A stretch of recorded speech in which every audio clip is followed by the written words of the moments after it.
Rolls-Royce Phantom taxminiy narxi $1 million turadi rastamoshkalar bilan va bu O'zbekistonda bir dona bo'lgan mashina, lekin uni bagajida bundanda qimmatliroq, bundanda qadrliroq bitta narsa turibdi va videoni oxirigacha ko'rsangiz, sizga zo'r bitta xushxabarim bor, albatta sizni xursand qiladi.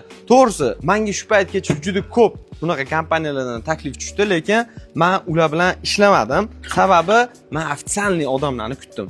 Va Centrum kompaniyasi tarafidan bu taklif tushganda men juda ham xursand bo'ldim. Ko'rishingiz mumkin.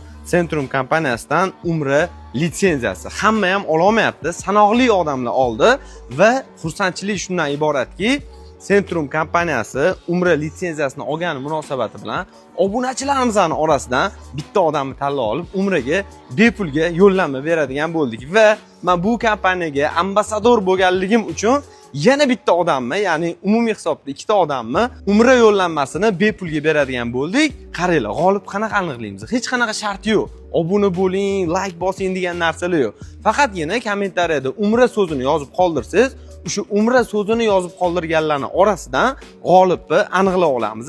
Bu videoni hozir o'zidan tez orada Umraga ketmoqchi bo'lgan do'stingizga, tanishingizga, yaqiningizga jo'natib qo'ying, balkim siz sabab shu videoni ko'rib Umraga ketishlari mumkin. Aytgancha, g'oliblarni 14-avgust kuni soat kechki payt 20:00 da Centrum Umra kanalida aniqlaymiz. Hammaga omad, salomat bo'ling.